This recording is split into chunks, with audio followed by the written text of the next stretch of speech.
Go. Great. So how's the food? It's really good. Yeah. And a lot of it. Okay. So I'll probably end up repeating this, but for people who a lot of people like to get out really early. Yeah. We have a hot breakfast at 7, but a lot of people like to get out at 5. And so we have a continental breakfast out starting at 4:30 in the morning. Cereal and bagels and stuff like that. Okay. And then we also have cold cuts and all the fixings for sandwiches and snacks and granola bars and fruit, so that people can pack their lunches if they're not coming back for lunch. So many of the destinations we go to are really all-day trips. But then we have a hot breakfast at 7, and it's a full breakfast, bacon, eggs, sausage, everything. And then we have a hot lunch at noon. And then we have, in 2021, we served dinner at 6. At 7. Last year, I got some comments saying that, it was too late. So last year, I put it at 6. The surveys showed that people didn't like that. It was too early. So yeah. There's always going to be a complainer one way or another. Yeah. So I think I am going to make it a little later, because on the day-long trips, sometimes they were struggling to get back in time. So I'll probably move it back to 7, or 6:30, something like that. Okay. And then, but then there's food available all day long. Okay. So if you want sandwiches any time of the day, you can make sandwiches. You have full access to the refrigerator in the kitchen. And there's snacks out all the time, chips and so on and so forth, all kinds of candy, all kinds of granola bars, fresh fruit, you name it. People usually end up gaining weight at camp. Oh, that's not good. And our chef is from Ukraine. Okay. And her name is Alina. And unfortunately, her brother was killed in the war in the fall. She lives here in the United States full time, and is a citizen. But it was kind of sad. Yeah. She has become a part of the family. Right. We've all gotten to know her. You'll get to know her well. She's just a really neat person and a great chef, and anything you want, she'll do for you. And then, we'll usually we'll go to the rodeo. Well, the rodeo will be over when you all come out. But sometimes we'll go, some people want to just go into Cody and shop one day or a half a day. Yeah. Sometimes people just want to go on a tour of Yellowstone. We'll do both of those, any of those. Okay. And Alina will frequently come along and join the group. Okay. And so. Well, I know time's a premium. I'll keep an eye on the participants, but if you want to go ahead and start, there's one of them now. We can get going, and they can join as they join, and they can go back to the recorded version for notes. Hi, Peter.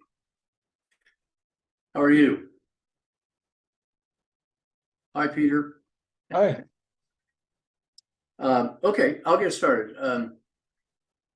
The purpose of Yellowstone Anglers Base Camp is twofold.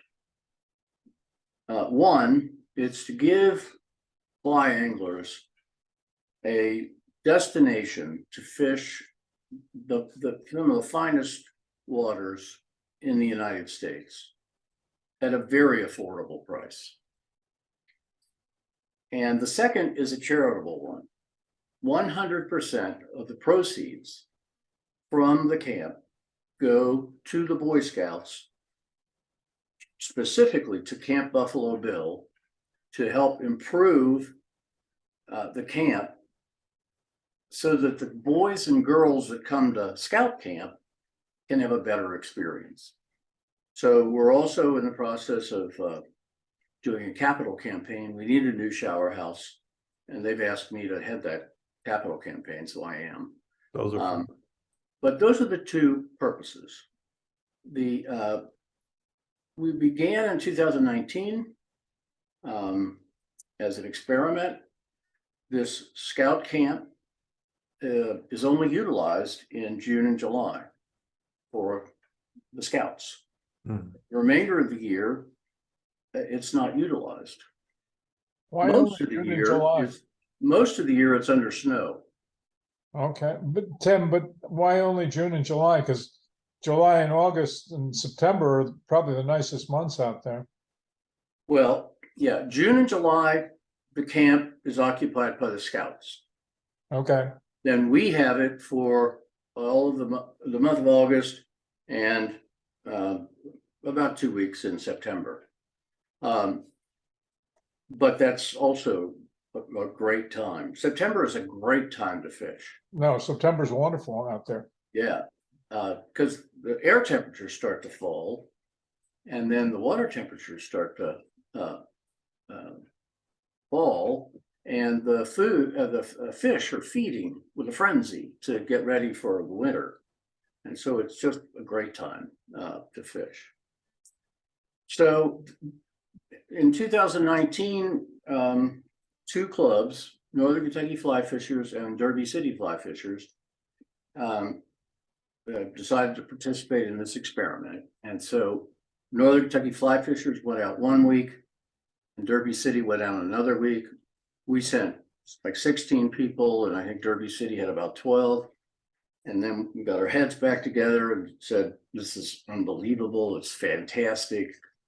And so it's been operating ever since.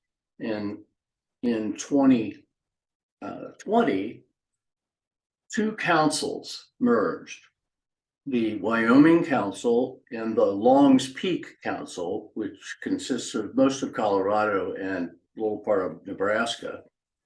And the reason for the merger was primarily financial. As happens when mergers happen, some people left. And that included the chef at camp and the director of the fly fishing camp and the director of the camp overall. And so they approached me, the Boy Scouts approached me about being the fly fishing camp director.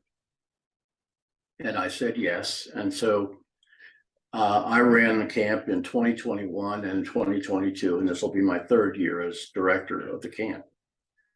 And I implemented a lot of changes. We developed a logo, we developed a website. We're trying to really raise the profile of the camp. So what I'm going to do now is share my screen and show you a little slideshow. And so this is our logo. This is a brand new logo. I developed it last year with Andrea Larco. I don't know if you're familiar with Andrea, but she's a well-known artist. Actually, almost all of her art is fly fishing related. She does the Able reels. You've probably seen those. They cost over $1,000. But she did our logo, that is Northern Kentucky Fly Fishers logo. And then I contracted with her to help develop the logo for Yellowstone Anglers Base Camp. That's also in 2021, we adopted the name Yellowstone Anglers Base Camp. And before we were just calling it Fish Camp. So let's see, how do I advance these? Oh, wait a minute, I'm gonna go to full screen.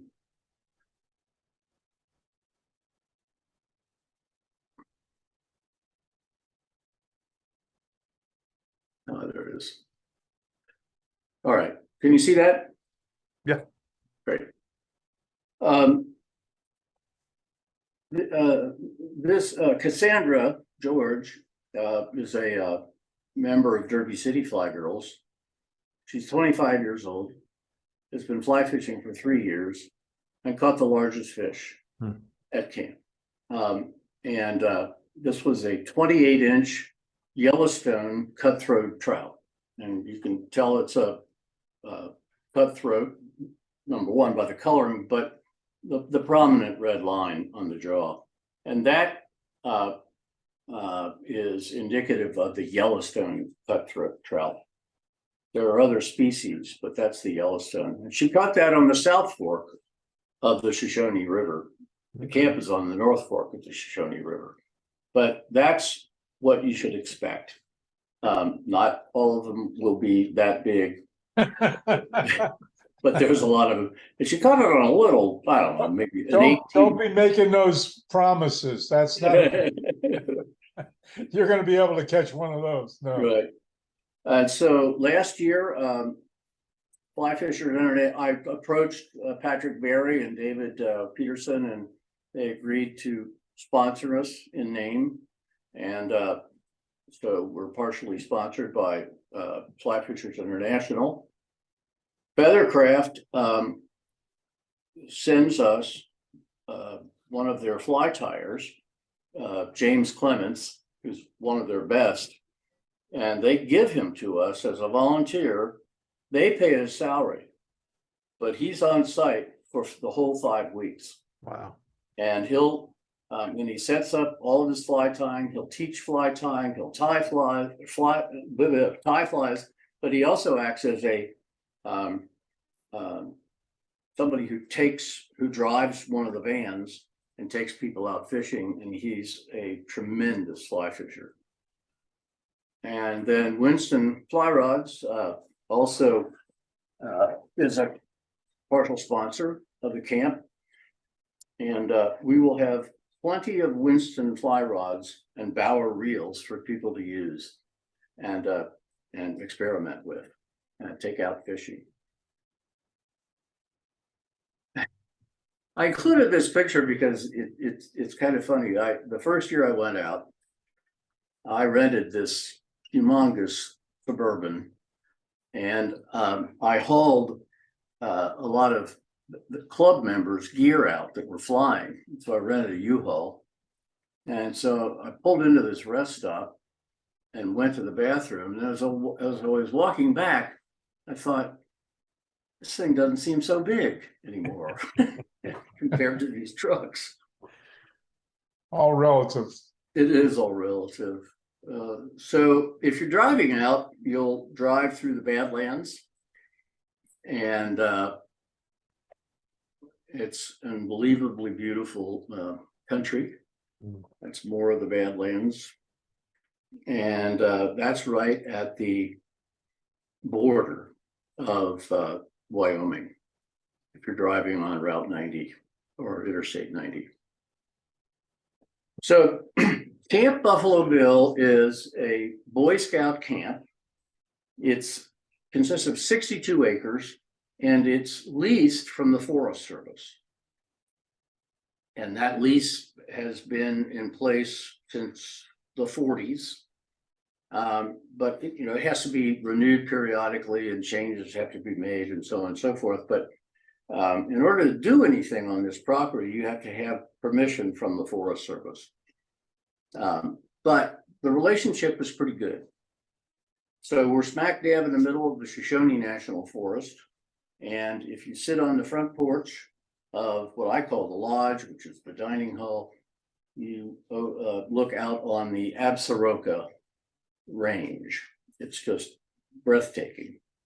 We're located 8 miles east of the eastern entrance to Yellowstone and 45 miles west of Cody, Wyoming. And the Shoshone National Forest consists of 2.5 million acres, so it's big. The accommodations consist of, we have cabins with some with single and bunk beds, some with just bunk beds. Well, when the scouts are there, the cabins are used for scout staff. So these are Boy Scouts who act as staff for the camp. For Anglers Base Camp, and the cabins will hold 8 people, but we don't put people on the top bunks. We save the top bunks for gear storage, and so the maximum we put in a cabin typically is 4 people, and 3 to 4 people. Occasionally, if a father brings a son, they, a teenager or somebody in their 20s, they'll choose to sleep on the top bunk, and that's fine. But typically, the cabins have 3 to 4 people in them. We also have private rooms and rooms for couples with queen size beds, and then there are also some dormitory style spaces with what we call cots, but they're just portable single beds with mattresses. The cabins are not heated. We do have electricity. All the cabins have ceiling fans and floor fans. They do get a little warm during the day because it can get kind of hot out there. By the time you're there, temperatures will have dropped. But nighttime temperatures are very comfortable. There will frequently be a 40 to 50 degree difference between the daytime and nighttime temperatures, even in August. Wow. So nighttime temperatures will be in the 40s and 50s, and so sleeping bags are a good idea. One of my first trips out there, we had to stop in West Yellowstone and buy down jackets Mm-hmm. in August. Yeah, well, and especially at elevation, we're at 7,000 feet, and we'll fish up to 10, 11,000 feet. So we like to caution people that it may take a day or so for your body to adjust to that altitude and produce sufficient hemoglobin to compensate for the oxygen carrying capacity. And we typically limit to 30 people a week. I've got some flexibility there. And the question was asked, is there a minimum number so the camp can proceed? And the answer is no. If we had 2 people coming to camp, we'd still have camp.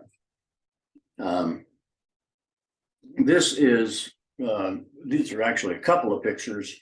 The one on the left, we put down throw rugs to make it a little more cozy for the Anglers Base Camp.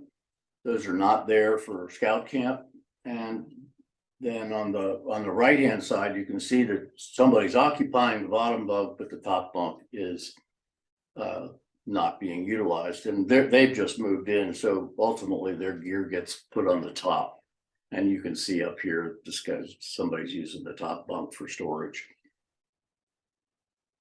And we do have chests or drawers, and on the outside we have hangers for boots and waders and fly rods as well. It's funny, the first year I was there, I came back for lunch one day and took off my waders and hung them up and went to eat lunch. And by the time I got finished with lunch and came back, they were dry. So with 20% relative humidity and a nice breeze, things dry pretty quickly out there. And so here's one of the single beds in one of the cabins. And this, just pretty much a regular mattress. Mm-hmm. And here's the outside of one of the cabins.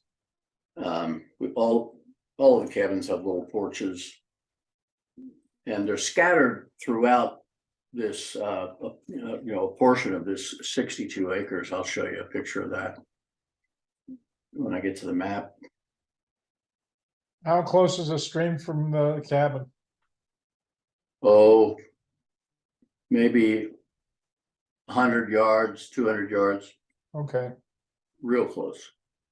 and what stream is that?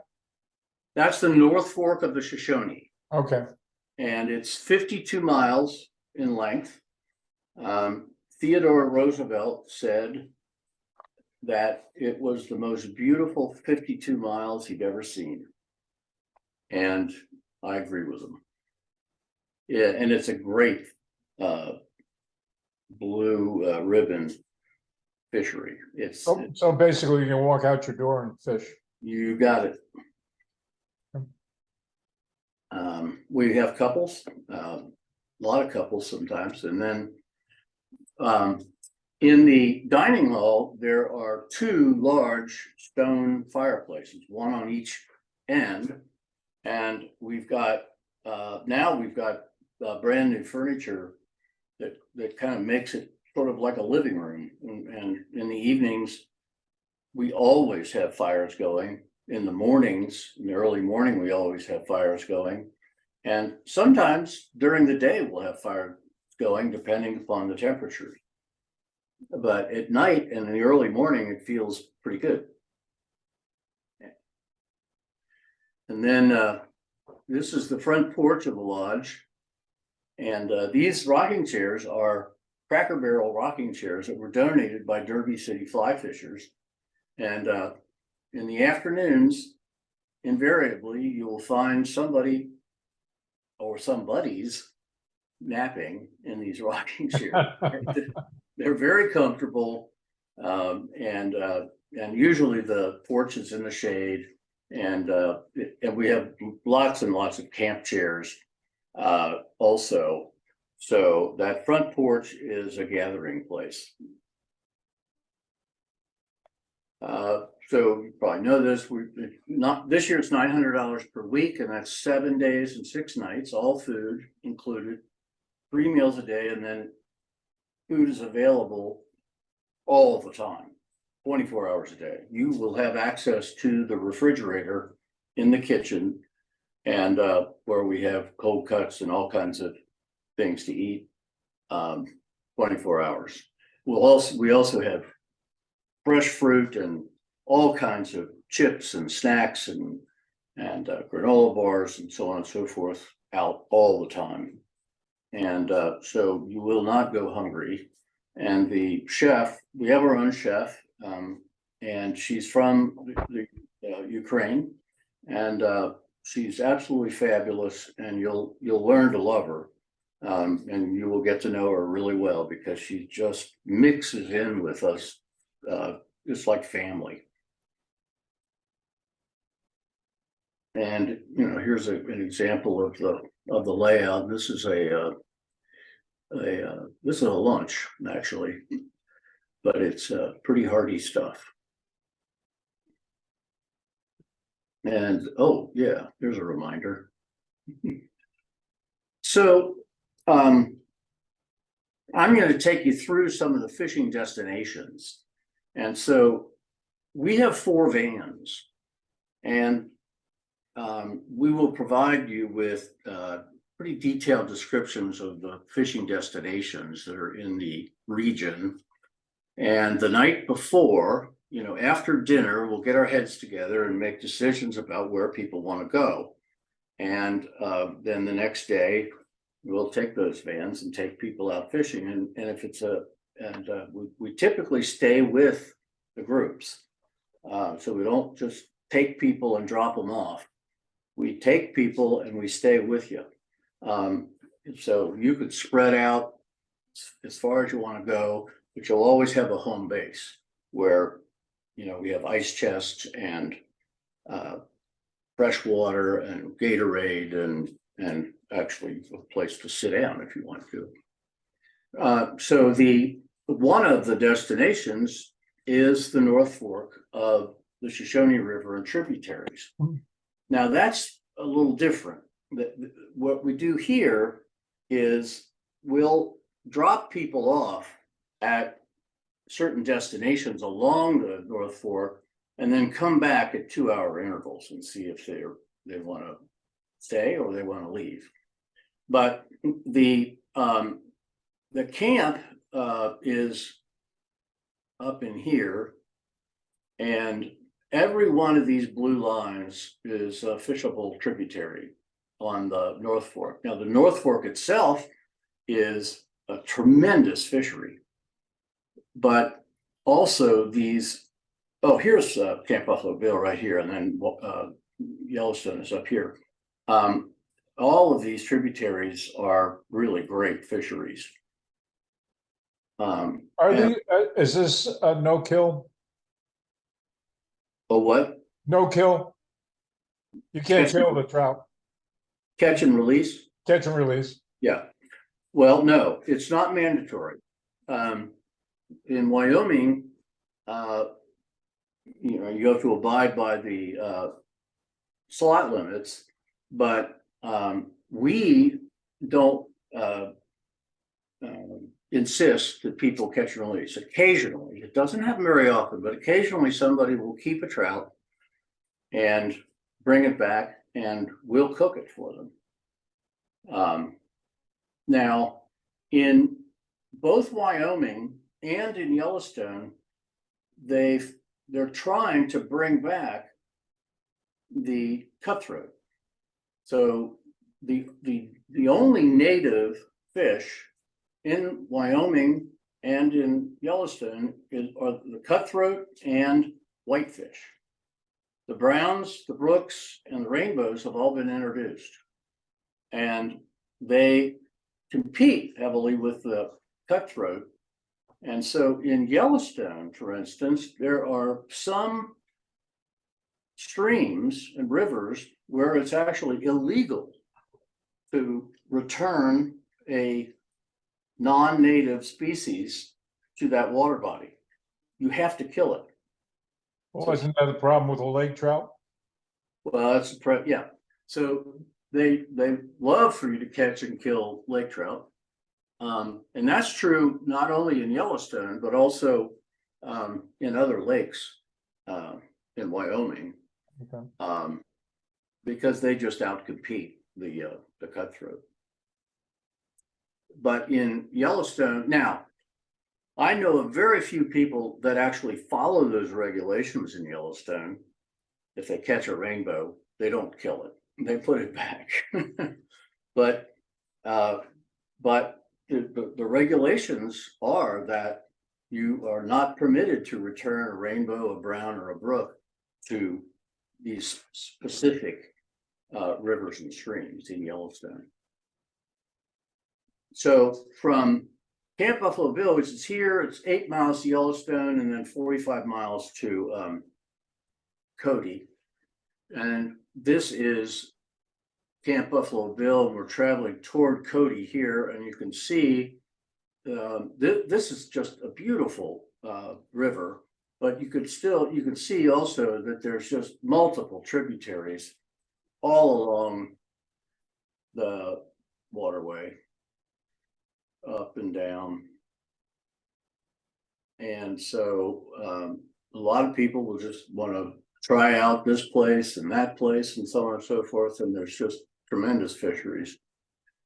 This is George Tipker, who's a member of Derby City Fly Fishers. He's been coming out since 2019 every year. He's coming again this year. And these are just some of the examples. George he doesn't even like to leave the North Fork of the Shoshone because it's such a great fishery. He will spend the entire week just fishing the North Fork, and he's a really good fly fisher. But these are some of the examples of what you'll catch on the North Fork. This is Carrie Premick. She's a member of Northern Kentucky Fly Fishers and a great fly fisher. And as you can tell, it's a pretty stressful time out there. This is Josh Lillard from Northern Kentucky Fly Fishers. This guy's from Derby City Fly Fishers, and this is the North Fork with the Shoshone. Again, a nice fish from the North Fork. And this is Susan Thrasher. You may or may not know of her. Yeah. But you know, she leads her Music City Fly Girls. She's been coming since 2020, and is out there every year. These are some of the fish that she caught last year. And again, more fish on the North Fork. So then from Cody, you can take what's called the Chief Joseph Scenic Highway, and you'll see the switchbacks on this road. They're incredible. But this is, without a doubt, the most scenic road I've ever been on in my life. And and you have access to several fisheries along the way, including the Clark's Fork, the Clark's Fork of the Yellowstone River, the lower Clark's Fork, and it's a tremendous dry fly fishery. And they're not very picky either. You don't have to be too concerned about matching the hatch. But it's an absolutely beautiful, breathtaking highway. And it leads up to Route 212, which is the Beartooth Highway. And the Beartooth Highway competes pretty effectively with the beauty of the Chief Joseph Highway. So they're both absolutely gorgeous. So if you travel this way, it'll lead you to the northeastern and north entrances to Yellowstone National Park. And then if you travel this way, it'll lead you to some other fisheries, which I'll show you. But these are just some of the scenes that you'll see. These were pictures that were taken last year along the Chief Joseph Highway. And it's just, you know, you want to stop every 10 minutes because every place is a postcard.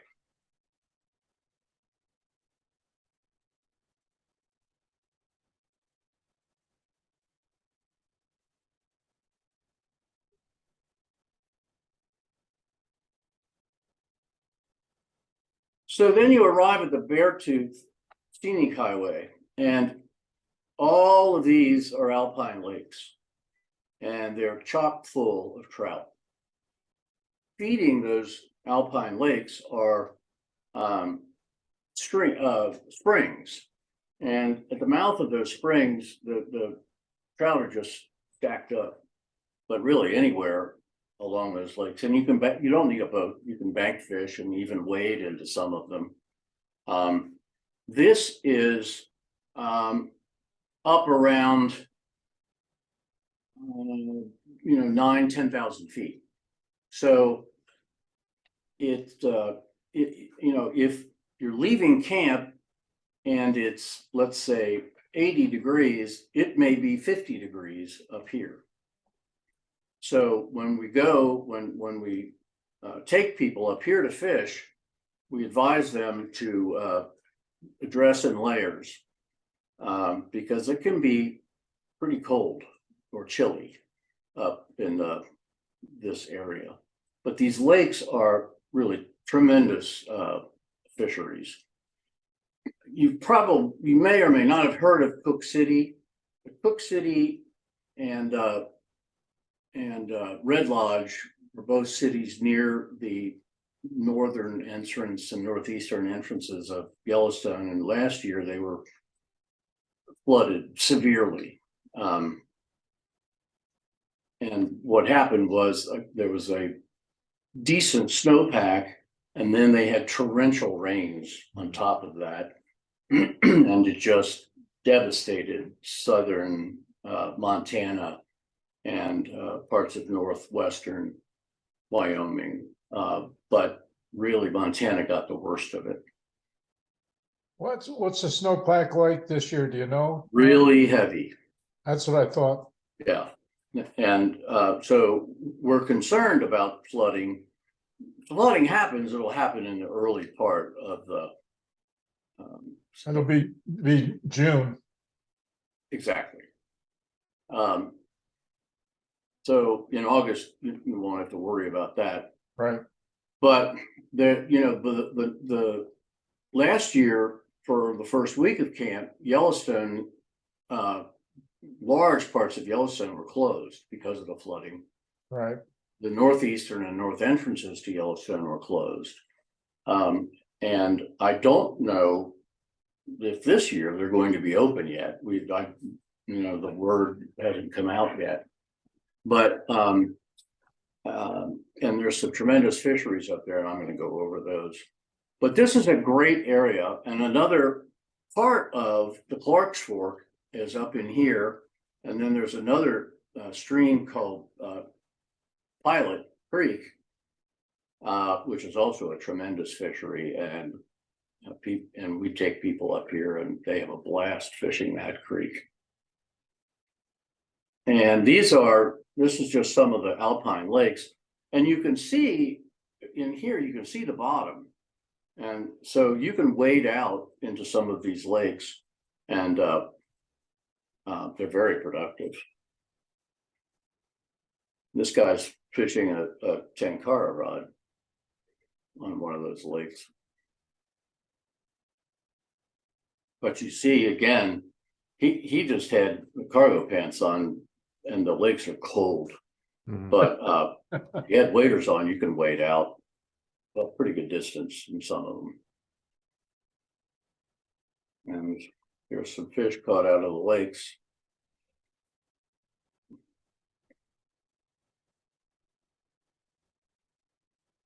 And then, this is some of the Beartooth Scenic Highway.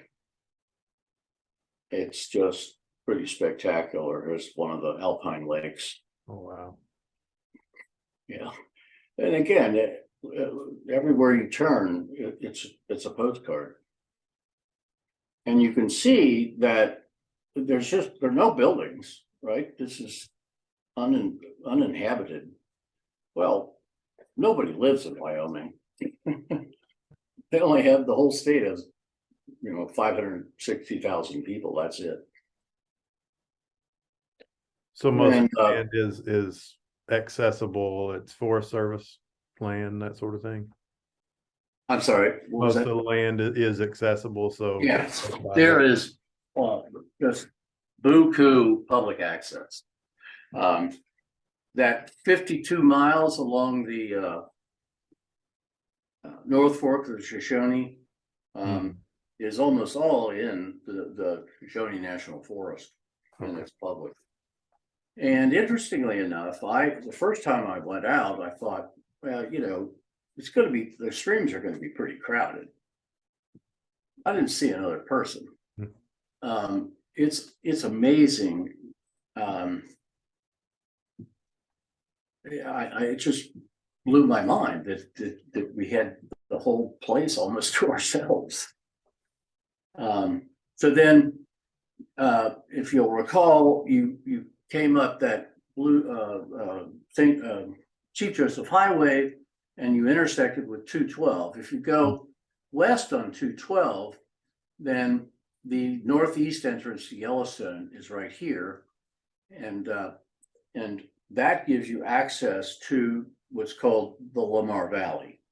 And in the Lamar Valley is the Lamar River, which is absolutely beautiful and spectacular fishery. And then Soda Butte Creek, which is a spring creek.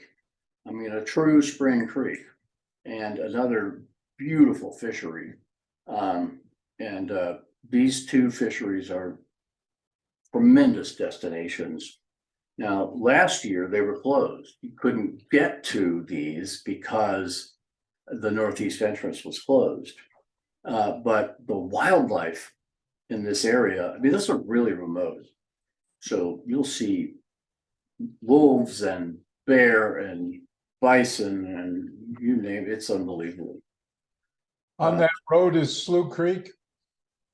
Yeah, I'm gonna get to Slough Creek. Okay, So this is well, that's not a very good picture. That's the Lamar River. There it is. That's the Lamar River.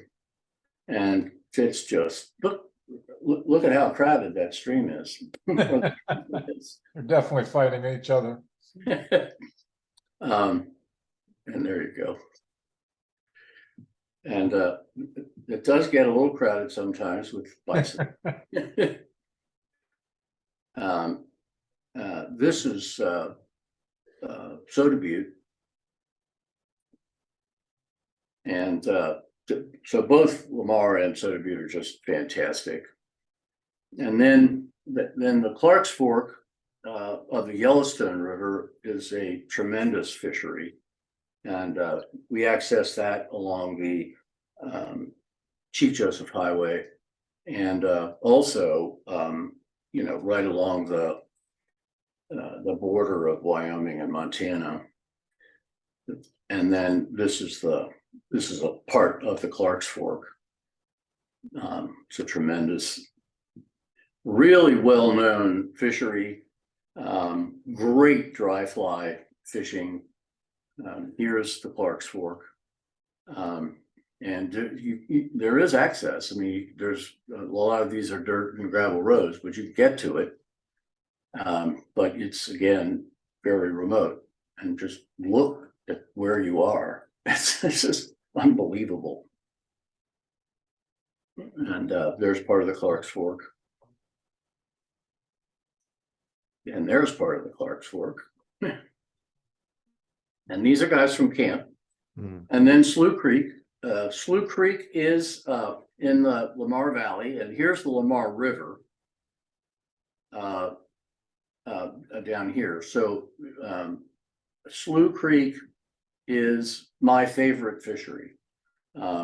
It's a spring creek. It's remote. The wildlife are fantastic. It's so wadeable. It's just the fishing is tremendous, and it's just breathtakingly beautiful. How far is that from the camp?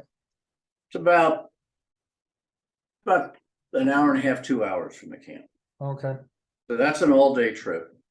Although what we'll do frequently is hit the Slough Creek and Soda Butte and the Lamar River in a day. okay. Is there a rod fee or any reservation on Slough Creek? Nope, Okay. nope. And There is a campground on it. there is, but it's not. You won't see many people using it. At least at the time of the year. See, August is a slow month because kids are back in school. So the busiest months out there are June and July.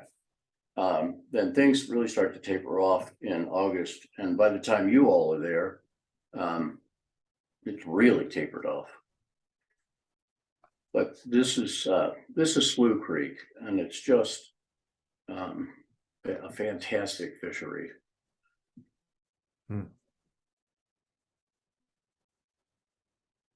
Look at that. I just love it. Now, to get the best fishing in Slough Creek, you've got to hike a little bit from the campground. Oh,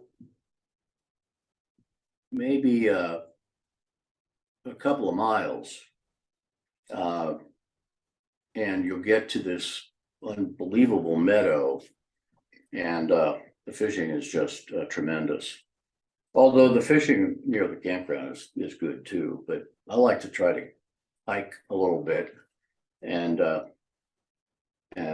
once you get up a hill from the campground, it levels out, and it's not too tough. Oops, there we go. And then you have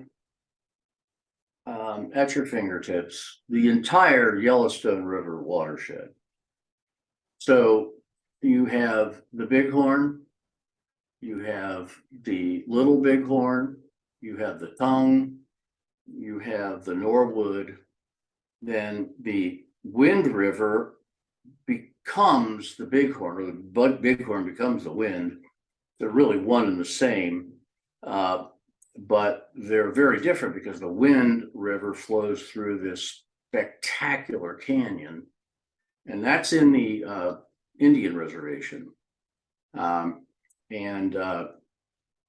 are certain parts of the Wind where you need a special permit money, and it's best fished floating. And the Gray Bull is one of our favorite destinations. It is just a phenomenal fishery. That's an all-day trip. Again, wildlife, and people catch fish, just it wears them out if they're catching so many fish. And then this is the main stem of the Shoshone, which goes basically right through Cody. And there's not much wading there, but it's a great place to float. Lots of fish. And then How far is the Bighorn? Bighorn's about an hour it's about an hour and 15 minutes from Cody. And so I did a float trip on the Bighorn last year. I always do some float trips myself. Where did you float out of? Floated out of up in no, we were down in this section here.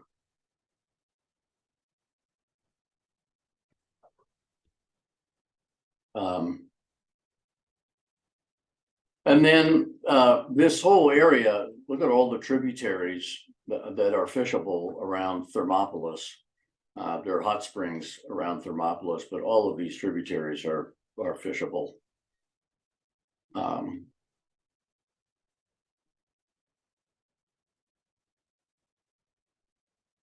And that's actually part of Yellowstone. And then this is it's a little more close-up map of the Bighorn and the Wind River.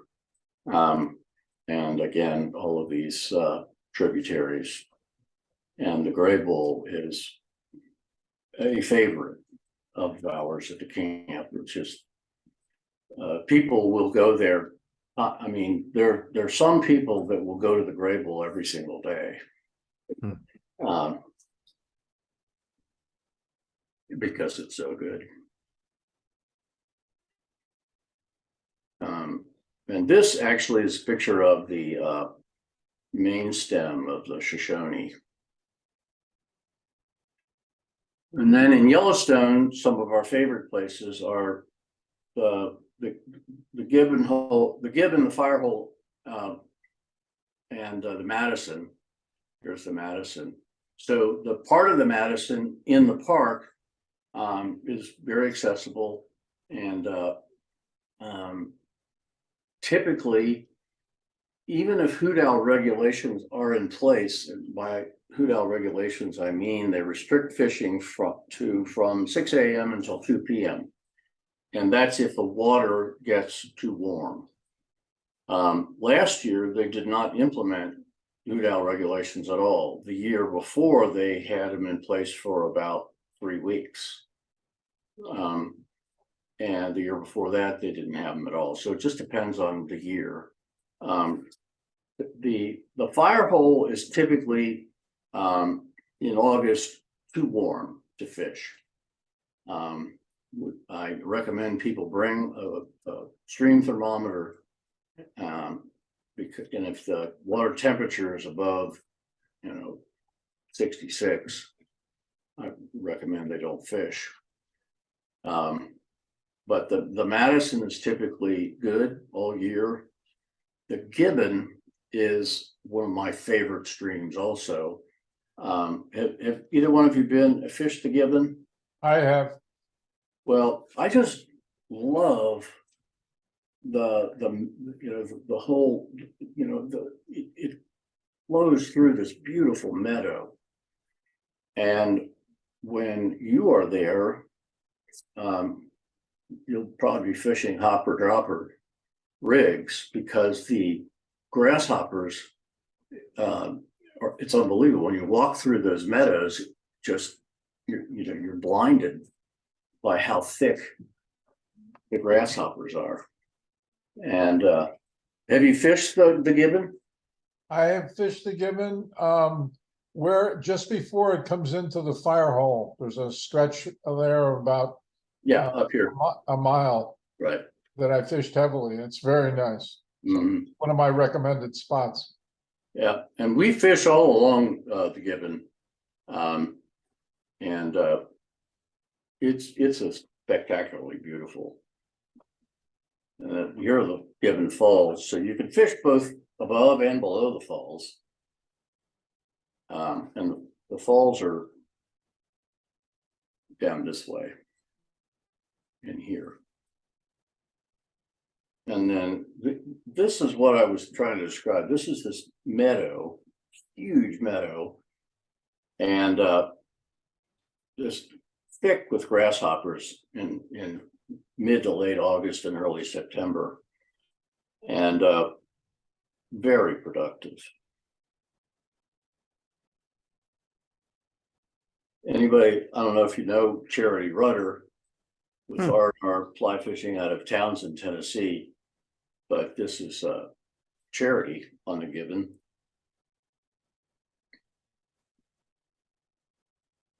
And this is the Gibbon. And that's the Gibbon. It's a pretty good cast.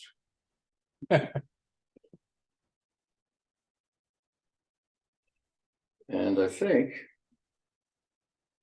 there you have it.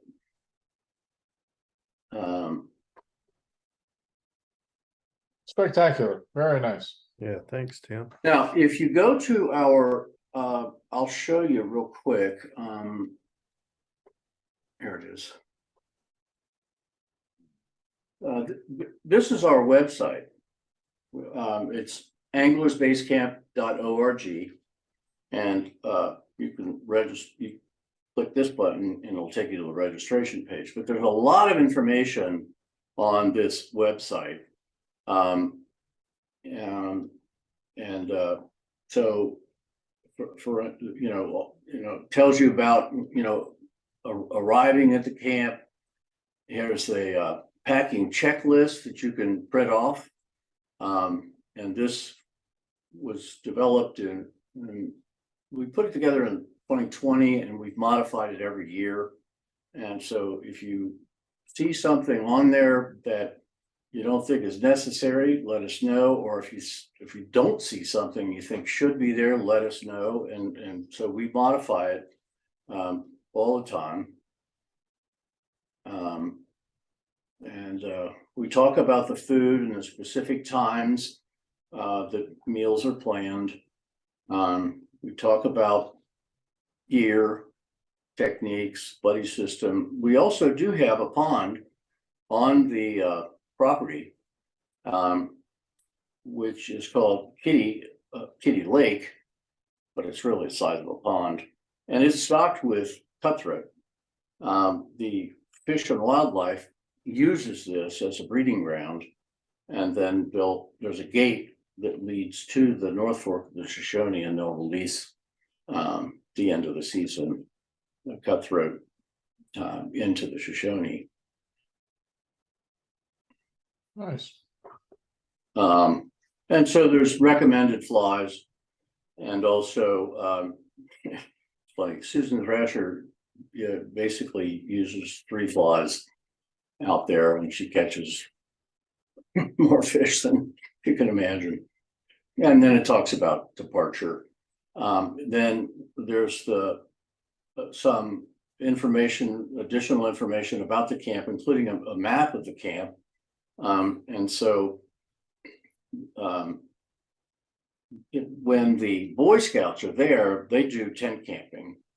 And then the cabins are used by the staff. And so this is the Ranger cabin, and the Ranger cabin is the one place in camp that has Wi-Fi. No place in or around the camp has cell service, but you can make Wi-Fi calls, and it's pretty good cell service. We bought Starlink last year and get pretty good service, but that's it. And so then the cabins are grouped throughout the camp.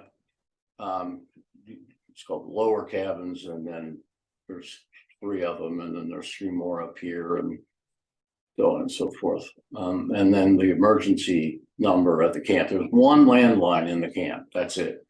That landline exists in the office or the Ranger cabin, and also in the dining hall. It's the same line, and you're welcome to use it. Really, it doesn't have to be an emergency, but if you want to make a call, you're welcome to do that. And then here's the lodge. And this picture is from this past year. We bought some new leather furniture, and it's surrounding one of the fireplaces, and it's just a very comfortable place to be. And as I said, this is I'm not sure where the rocking chairs are here, but it's a gathering spot for us. And then, a little bit about the waters. So that we put the National Water Dashboard here so that you can check water conditions, flows, etc., any day or any time of the day.